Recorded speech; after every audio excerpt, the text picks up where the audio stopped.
Doctora, un tema interesante, pero de alguna manera una cosa se parece a la otra.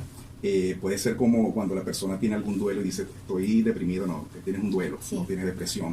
Pero ciertamente cada uno de estos ítems tiene características distintas. ¿Ok? Vamos a conversar, vamos a iniciar por olvidos. Como concepto, ¿qué es el olvido? El olvido es la pérdida o la incapacidad para recordar o para traer, digamos, a la conciencia cualquier información que haya quedado guardada dentro del cerebro, ¿no? Dentro de nuestra memoria.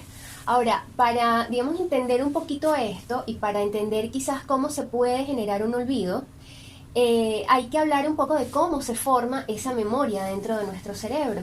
Y hay que recordar que nosotros tenemos, el olvido es parte normal y es parte fundamental. Nosotros no podemos recordar todo lo que nos ocurre y precisamente tiene que haber como una selectividad en aquello que recordamos que realmente es importante y en aquello que no.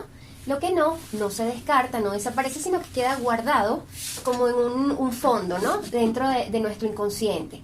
Y es por eso entonces el sueño tan importante. Durante las horas del sueño se va a recuperar y se va a guardar aquello que realmente es importante para nosotros, y lo que ocurre durante el día o durante nuestra vida que quizás no es tan importante, pues entonces va quedando en el inconsciente. Ahora, ¿cómo se genera esta memoria? Nosotros primero vamos a recibir muchos estímulos a través de los órganos de los sentidos, los ojos, el tacto, el olfato. Eso es lo que se llama el registro de la información. Nosotros primero recibimos los estímulos y es importante aquí destacar que mientras más atención le demos a esos estímulos, si yo, por ejemplo, estoy tomándome un vaso de café, pero no solamente estoy probándome el café, sino que lo estoy oliendo, estoy sintiendo la temperatura, mientras más estímulos yo le coloque a esa información, va a ser mucho más fácil recordar.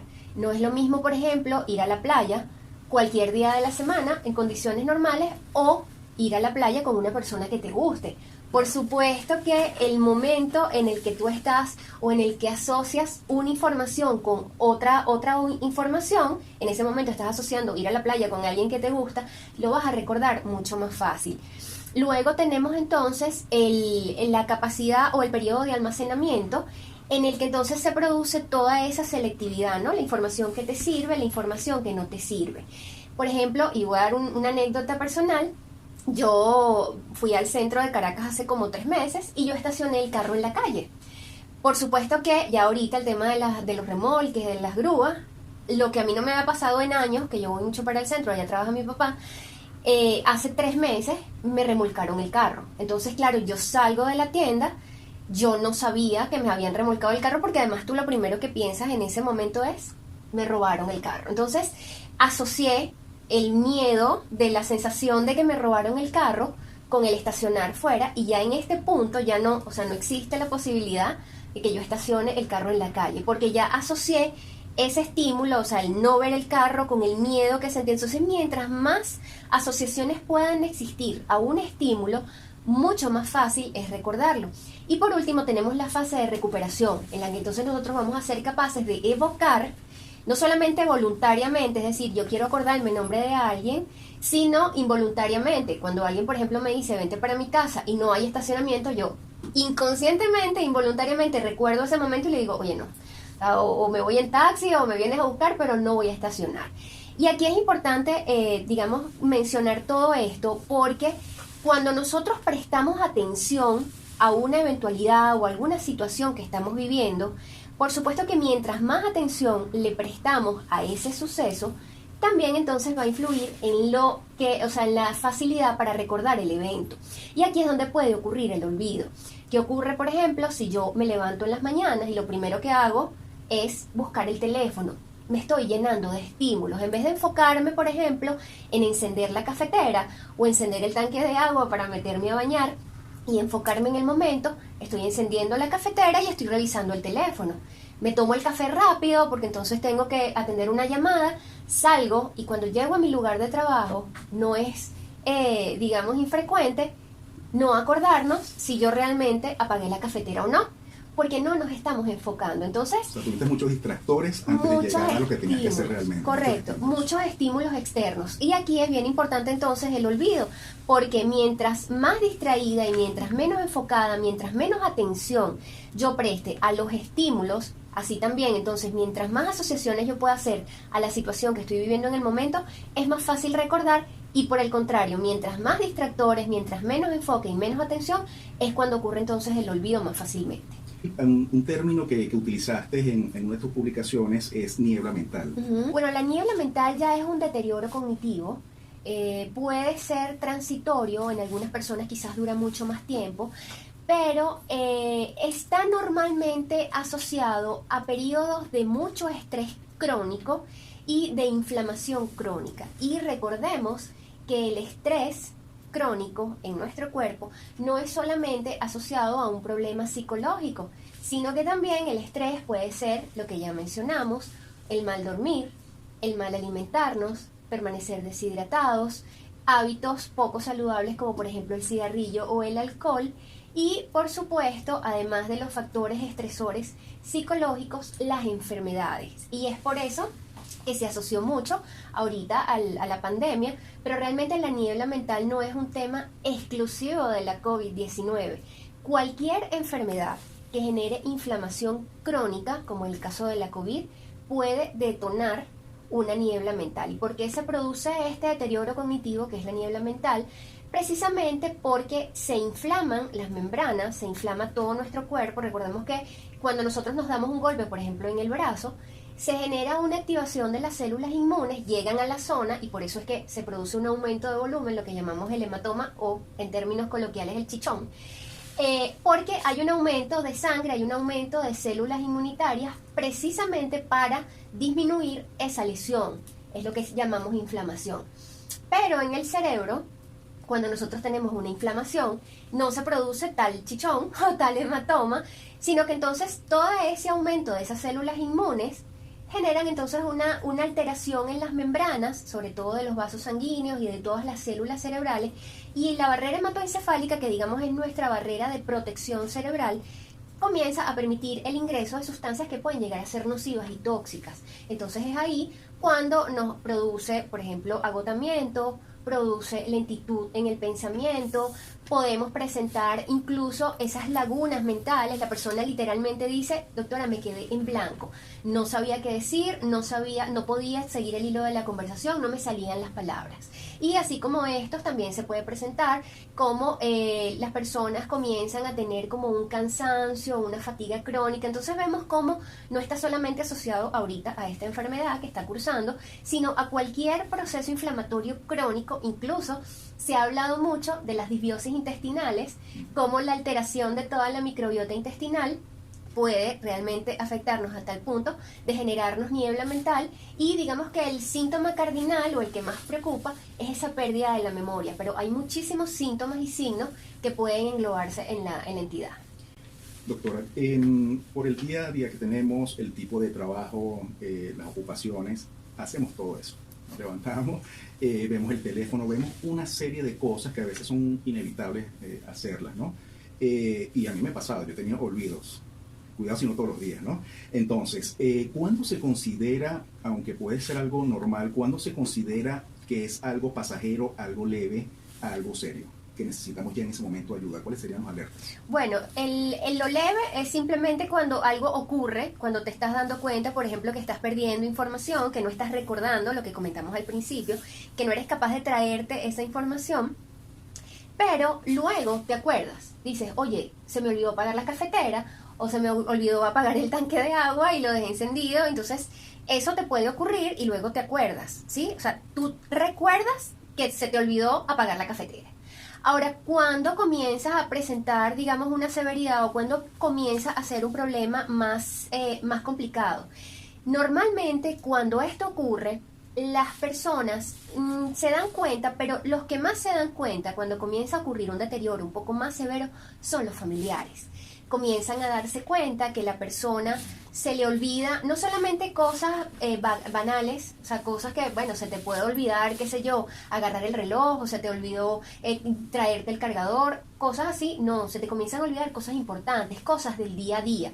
Recordemos lo que dijimos al principio, mientras más atención le damos a algo, más fácil es recordarlo. Entonces, por ejemplo, el cumpleaños de tu esposo o de tu esposa, oye, que te olvides de una fecha tan importante, o el nombre de tu mamá, entonces ya comienzas a tener como signos un poco más de alerta. Oye, se me olvidó, por ejemplo, dónde dejé los lentes. O sea, tú dices, ok, bueno, yo los lentes normalmente los dejo aquí, los pude haber dejado en otro lugar, pero comenzamos a ver que en algunas personas entonces ya no saben dónde guardaron los lentes y resulta que el familiar los encontró dentro de la nevera.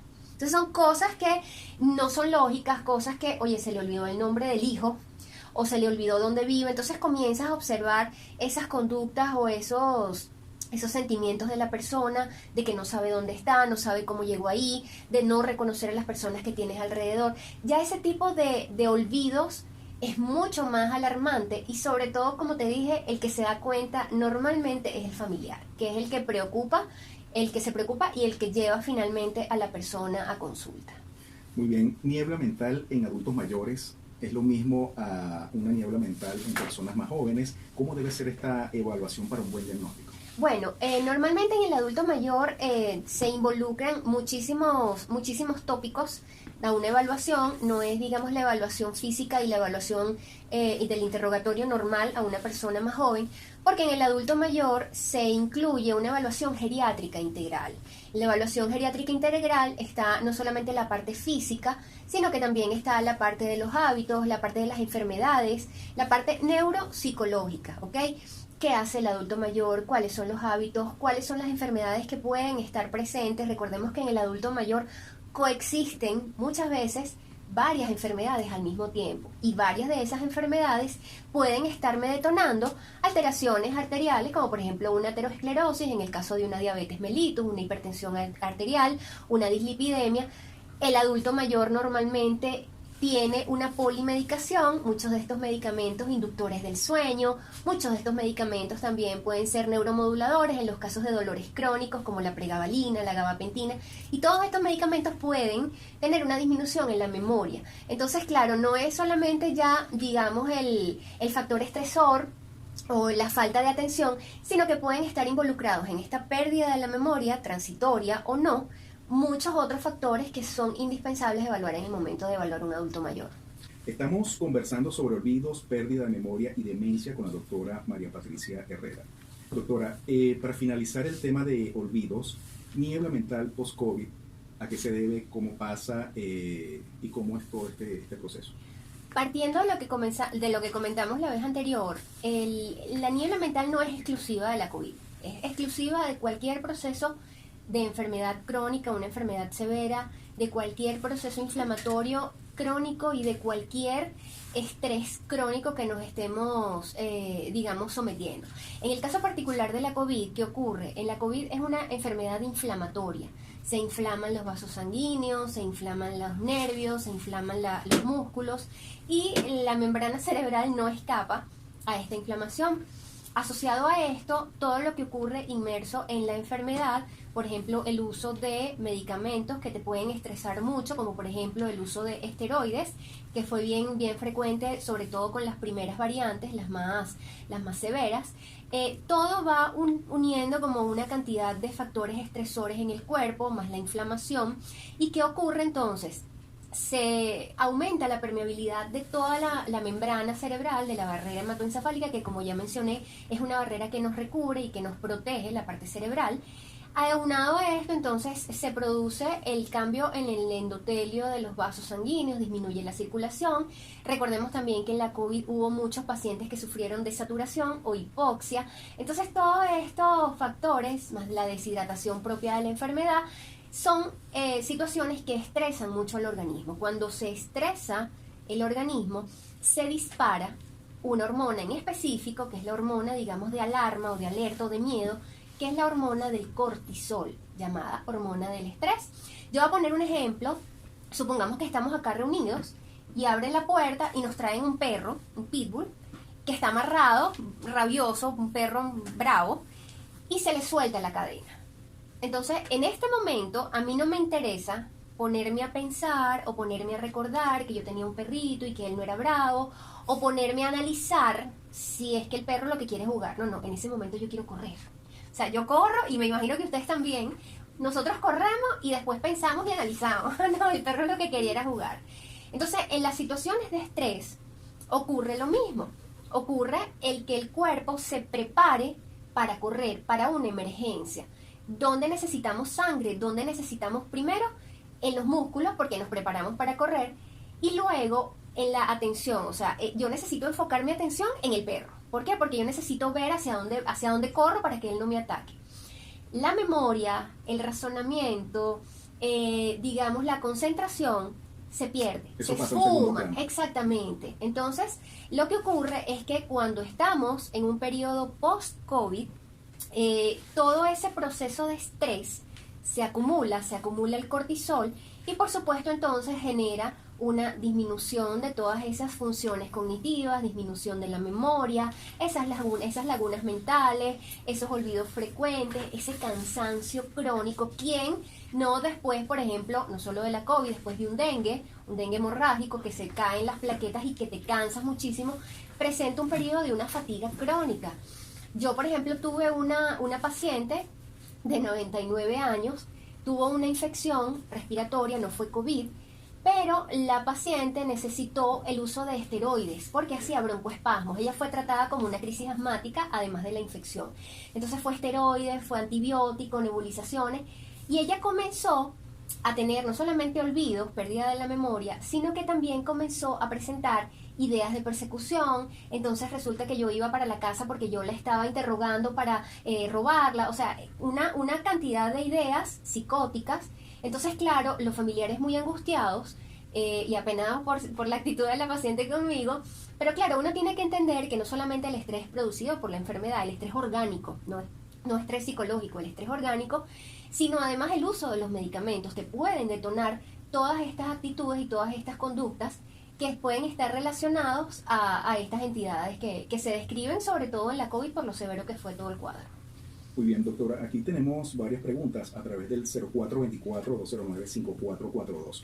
Esta persona nos escribe: doctora, estuve 3 días estudiando día y noche para una presentación.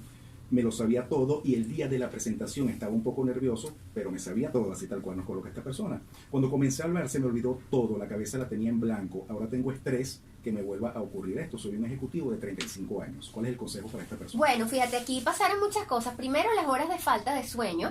Eso ya eleva los niveles de estrés. El recibir mucha información, probablemente estás estudiando, pero en el momento en el que tenía que hacer la presentación, el nivel de estrés fue tal que lo mismo del perro. O sea, en ese momento mi capacidad de memoria, mi capacidad de concentración pasa a un segundo plano, porque en ese momento de la presentación, su cuerpo, aunque su mente no lo considere así, su cuerpo está reaccionando frente a un estímulo que, de acuerdo a los niveles de cortisol que probablemente él tenía en sangre, era una emergencia, era una situación de estrés, de que tienes que salir corriendo. Y entonces volvemos al ejemplo del perro.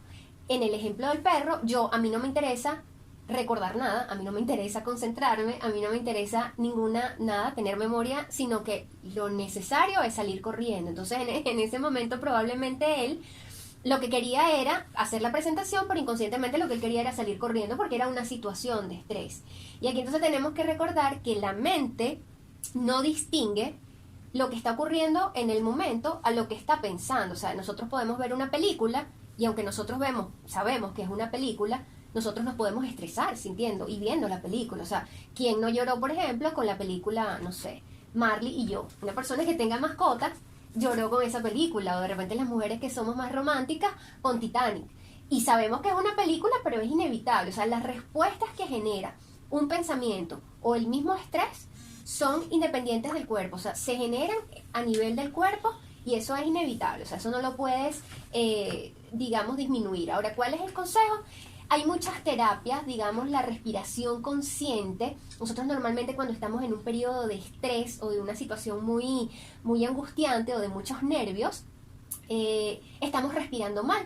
estamos haciendo entonces que no llegue suficiente cantidad de oxígeno al cuerpo.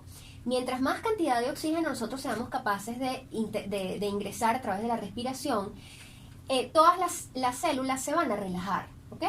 Y entonces en ese punto la respiración consciente, el comenzar a hacer respiración, porque nosotros respiramos y no somos conscientes de que estamos respirando, o sea, eso es algo automático, pero hacer la respiración consciente nos ayuda mucho en esos periodos de nervios, de angustia, de estrés, a relajarnos, y eso es bien estudiado y se ha visto la evidencia en los pacientes que sufren de ansiedad, que tienen esas crisis de ansiedad.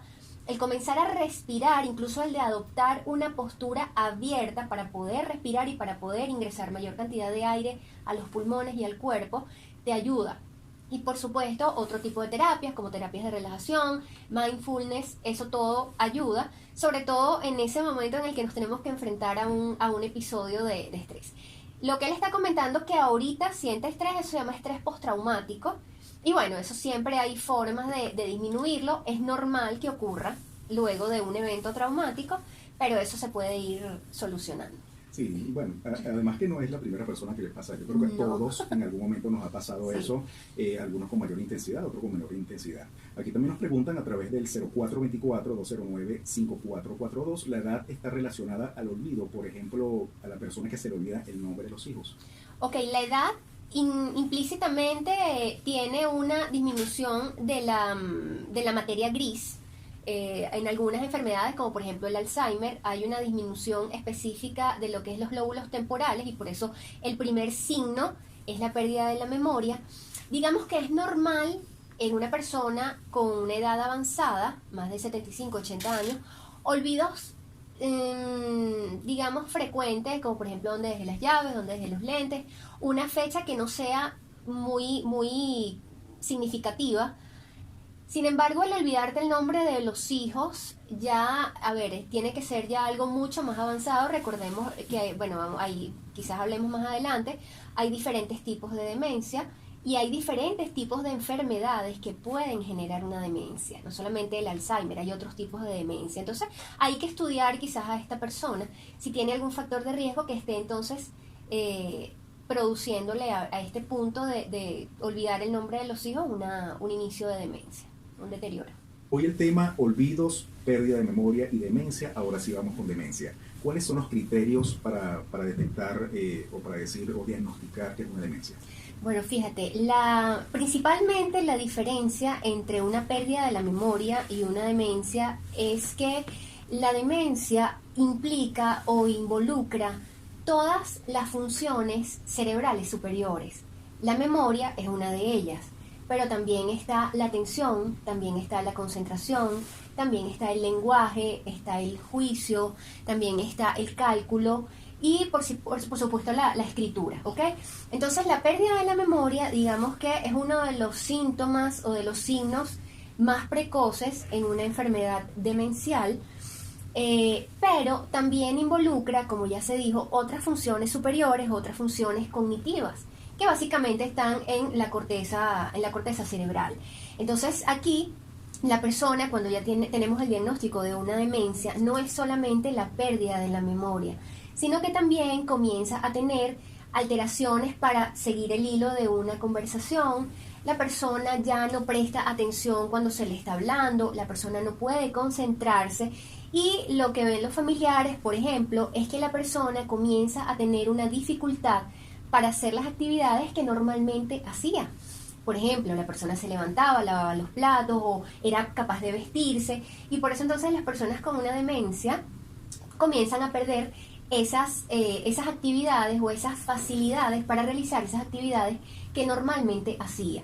Así también la relación social con las otras personas, comienzan a ensimismarse, comienzan como a encerrarse, porque ya en las etapas iniciales de la enfermedad se dan cuenta que tienen limitaciones para seguir el hilo, entonces comienzan con la pena, ya no quieren salir, ya no quieren socializar, y por otro lado entonces comienza la desorientación, ya entonces no saben dónde están, no recuerdan la fecha, en los casos más severos ya pierden la orientación personal, entonces ya no saben quiénes son, no saben con quién están, entonces eso es parte del interrogatorio, de la evaluación integral geriátrica que se realiza a todas las personas. Sí, son casos muy extremos, ¿no? Sí. Por ejemplo, yo tengo el papá de una amiga que la vecina tocó el timbre y él salió desnudo, pero, o sea, solamente con la camisa, y es que se le olvidó colocarse el resto de la ropa. Y a veces también el juicio, ¿no? O sea, de repente llega alguien a la casa y comienzan a regalar bienes, comienzan a regalarles dinero porque pierden el juicio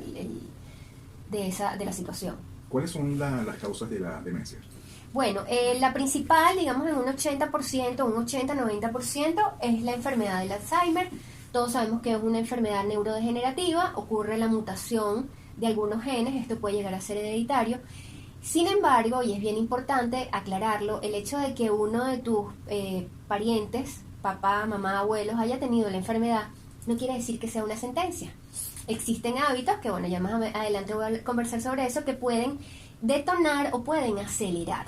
Existe también lo que es la demencia vascular, muy frecuente en los pacientes con diabetes mellitus, en los pacientes con hipertensión arterial, con dislipidemia, porque ocurre una aterosclerosis, ocurre una disminución de la circulación arterial a nivel cerebral, y esto por supuesto va a ir generando una involución no solamente de los órganos, sino también esta disminución, esta hipoxia de la circulación, va entonces a ir dañando. Cada área cerebral, cada lóbulo, cada área, está determinada a una función. Hay un área para el lenguaje, hay un área para la atención, hay un área para la memoria, hay un área para la escritura, y cuando ocurre una lesión, o cuando ocurre una hipoxia, o cuando ocurre una alteración en estas áreas, es cuando se ocurre entonces la disminución de la memoria, la pérdida de la concentración, y es por esto también entonces las personas que consumen drogas o que consumen, por ejemplo, alcohol, que literalmente tienen daños en estas áreas en específico y comienzan a tener estas conductas. Por ejemplo, una persona que consume sustancias ilícitas puede tener una lesión en la corteza prefrontal, que es básicamente la corteza de la conducta. Entonces, una persona que naturalmente es violenta porque consume sustancias ilícitas, ¿cómo podemos decirle a esa persona, oye, no actúes de esa manera? Porque simplemente tiene una lesión orgánica y esa es la forma y la conducta que va a adquirir. Entonces, muchas veces las conductas vienen, o la mayoría de las veces vienen por lesiones orgánicas, y por supuesto también tenemos las lesiones psicológicas por el estrés crónico que ya mencionamos, la depresión, la ansiedad, y bueno, todas estas enfermedades que también nos pueden generar, como por ejemplo el hipotiroidismo, las deficiencias de vitamina B, el alcohol, y en el caso de los adultos mayores particularmente, y que a veces no le damos tanta importancia a esto, el caso de los duelos sostenidos en el tiempo puede entonces acelerar un poco los síntomas de una demencia. Doctora, si alguna persona que está escuchando el programa nota que el familiar comenzó con alguno de estos síntomas que ya conversamos, ¿qué debo hacer? ¿Cuáles son los pasos a seguir? Lo principal es no automedicar, no subestimar ningún síntoma, tampoco hay que ser alarmistas o pensar siempre lo malo, pero claramente hay que tener un diagnóstico, y para tener un diagnóstico hay que ir a una consulta médica. El médico, de acuerdo a la edad del paciente, como ya dije, si es un paciente geriátrico, hay que hacer una evaluación geriátrica integral, y ahí entonces vamos a determinar no solamente los factores de riesgo para tener una enfermedad demencial, que puede ser Alzheimer o puede ser una demencia vascular, sino además puede tener entonces algunos factores de riesgo que puedan estar llevando a esta pérdida, a este deterioro cognitivo. Por ejemplo, presencia de traumatismos múltiples, presencia de ictus o de enfermedad cerebrovascular, uso de drogas o de polimedicación, hábitos, por ejemplo, el sueño. En el adulto mayor el sueño está muy interrumpido, de repente tienen insomnio y de repente entonces se alterna con hipersomnia.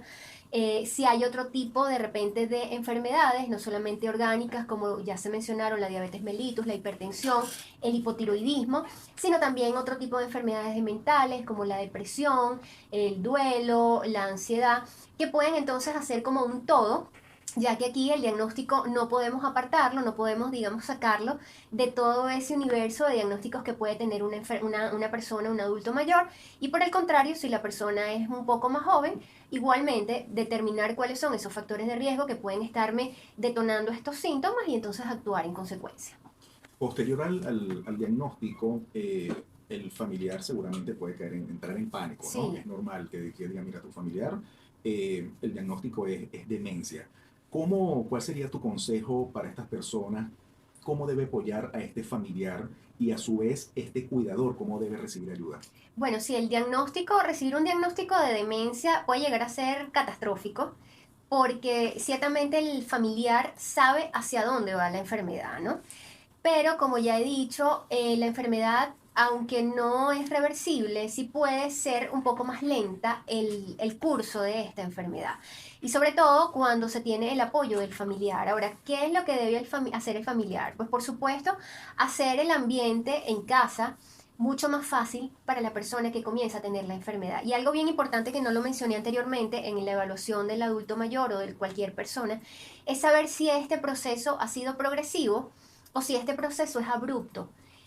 Mientras más abrupto puede ser, si no es asociado a un traumatismo, por ejemplo, a un ICB, puede ser más reversible o más recuperable que un proceso ya más progresivo, ¿no? Ese paciente que comienza a tener la pérdida de la memoria, que es, digamos, como el síntoma principal, el más inicial que se genera, y ya luego los otros que comentamos. Entonces, hacer un poco más fácil la estancia en el hogar, evitar, por supuesto, la indumentaria de peligro, por ejemplo, fósforo, tijeras. ¿Por qué? Porque como ya mencionamos, estas personas pierden el juicio, pierden la capacidad de asociación, entonces ya no asocian cuchillo con peligro, se pueden quemar.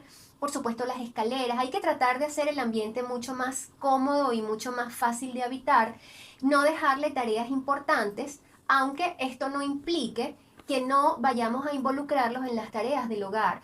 Porque algo bien importante en cualquier demencia y sobre todo en el Alzheimer es que estas personas comienzan a perder esa actividad social. Y la actividad social es fundamental para mantener la actividad cerebral, así también como los juegos de memoria, los juegos de otro tipo de lenguaje, de escritura, porque esto va a hacer que entonces disminuya o se inhiba esa velocidad con la que comenzamos a tener la pérdida o el declive de las funciones mentales. Y por supuesto, para el cuidador, que tenemos una entidad denominada síndrome del cuidador, las personas no pueden perder su identidad o su autonomía para cuidar a un tercero. Yo tengo un mentor que me dice, tú no puedes salvar a alguien si te estás ahogando, ¿ok? Entonces primero uno tiene que estar bien, igual en el ejemplo del avión. Cuando a ti te dicen ponte la máscara, primero te la tienes que poner tú la máscara de oxígeno para ponérsela luego a la otra persona. Entonces uno primero tiene que estar bien para poder ayudar a la otra persona. Entonces el cuidador tiene que mantener su salud individual, su salud mental, su salud social, sus relaciones, no puede perder su vida porque a la larga va a tener un agotamiento crónico, una fatiga crónica, comienza entonces a tenerle rabia y a la vez culpa a ese familiar y comienza a perder su autonomía como ser humano. Y eso es terrible de recuperar, aunque se logra hacer, y sobre todo con las herramientas que uno puede darle como profesional de la salud a esa persona, dándole consejos para qué hacer de forma de no perderse como persona. Muy bien. Doctora, tenemos varias preguntas a través del 0424-209-5442. La señora Aura nos pregunta, tengo una lesión medular y por dolores neuropáticos me indicaron pregabalina 150 miligramos, una diaria. ¿Qué tanto me puede afectar la memoria? Tengo 51 años y la tomo desde el 2013. Bueno, los medicamentos, cuando son necesarios, hay que utilizarlos. Y ciertamente, bueno, ya en el caso de una lesión medular, hay que ver hasta qué punto ella tiene sensibilidad. Normalmente las lesiones medulares, cuando son completas, no hay sensibilidad, se pierde la sensibilidad, pero los neuromoduladores, como la gabapentina o la pregabalina, también pueden estar indicados en casos de rigidez. Hay que evaluar los grados de dolor y sobre todo si hay cierto riesgo de una disminución por una involución de la memoria, pero hay que entonces hacer actividades como por ejemplo fomentar esa memoria o estimularla, hay que hacer otro tipo de actividades para entonces disminuir el efecto de ese medicamento que es recomendado. Nos preguntan, ¿el ozono y la cámara hiperbárica puede mejorar la memoria? Bueno, los tratamientos alternativos mejoran siempre y cuando sean un cúmulo de terapias y de otras opciones. Por ejemplo, a mí no me sirve utilizar la cámara hiperbárica, por ejemplo, si salgo y como mal, o si me acuesto a la 1 de la mañana porque ya es mi hábito, o si tengo una alimentación deficiente, Entonces, pensar en que una sola terapia o que un solo medicamento va a ser la cura milagrosa o va a ser la solución milagrosa siempre ha sido un error. Siempre tenemos que enfocarnos en la alimentación, en los hábitos, en el estilo de vida y por supuesto en los hábitos negativos como el cigarrillo y el alcohol, que son catastróficos a nivel del daño que se puede generar a nivel cerebral. En esta respuesta también incluimos los oxigenantes cerebrales, ¿no? Correcto, igual, igual.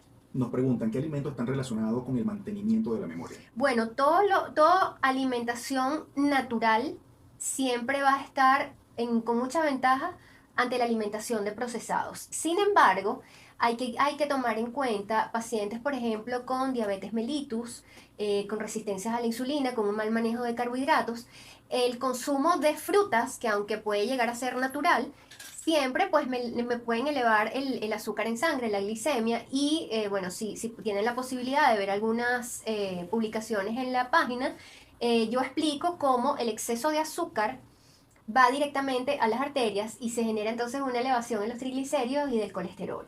Entonces muchas veces esa aterosclerosis está relacionada a los estilos de alimentación. Por supuesto, el exceso de azúcar, los alimentos ultraprocesados, siempre van a generar daño, no por el exceso, porque digamos, bueno, sino por el aumento en la inflamación que genera, no solamente a nivel intestinal, sino a nivel de todos los vasos sanguíneos y de todo el cuerpo en general.